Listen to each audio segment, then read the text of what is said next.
Bismillahirrahmanirrahim. Assalamualaikum warahmatullahi wabarakatuh. Perkenalkan, nama saya Suharmin, akan membahas sedikit mengenai bagaimana sumber daya manusia dan infrastruktur yang ada di Indonesia. Berbicara mengenai sumber daya manusia, kita tidak bisa lepas dari namanya data. Faktanya, indeks sumber daya manusia bangsa Indonesia berada di urutan ke-53 dari 122 negara di dunia. Berdasarkan pengukuran Forum Ekonomi Dunia yang dikeluarkan pada tahun 2013 silam di Jenewa, Swiss, sumber daya manusia dari Forum Ekonomi Dunia merupakan perangkat pengukuran baru untuk menilai sejauh mana negara mengelola anugerah sumber daya manusianya berdasarkan potensi kekuatan ekonomi jangka panjang pada tenaga kerja mereka. Dalam pengukuran indeks tersebut, berdasarkan 4 pilar indikator pengukurannya, antara lain yaitu pilar kesehatan dan kesejahteraan, di mana berisi indikator yang berhubungan dengan populasi kesehatan fisik dan mental dari usia anak-anak hingga dewasa. Kemudian pilar pendidikan yang merujuk pada hubungan aspek-aspek pendidikan secara kuantitatif dan kualitatif, dari pendidikan tingkat dasar, menengah, hingga tinggi, dan berisi informasi baik ketersediaan tenaga kerja saat ini dan juga di masa depan. Pilar tenaga kerja dan lapangan kerja yang didesain untuk mengukur tingkat pengalaman, bakat, pengetahuan, dan pelatihan dalam satu negara pada populasi usia tenaga kerja produktif. Kemudian pilar dukungan lingkungan yang menangkap faktor kerangka hukum, infrastruktur, dan lainnya yang memungkinkan pengembalian modal manusia.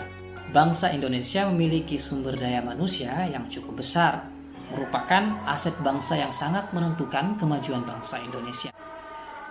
Di samping memiliki kekayaan alam yang cukup berlimpah, sebagai modal menjadikan Indonesia menjadi negara maju yang diperhitungkan di kancah dunia internasional.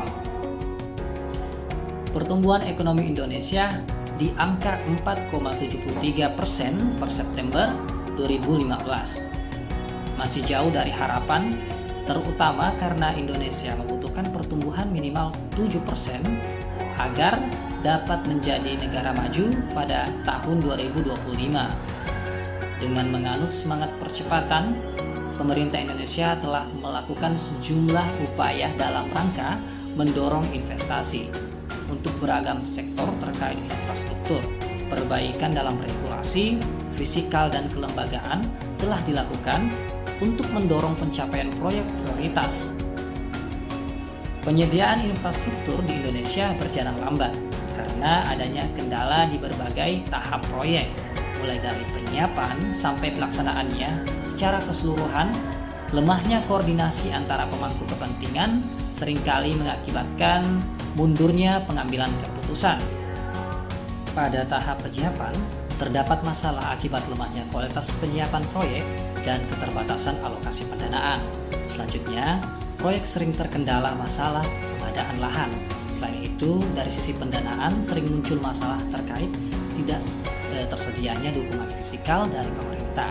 Akibatnya ketidaksesuaian atau ketidakkesepakatan atas pembagian risiko antara pemerintah dan badan usaha. Selain dukungan fisikal, keterbatasan jaminan pemerintah yang dapat diberikan pada proyek infrastruktur juga menurunkan minat investasi di Indonesia.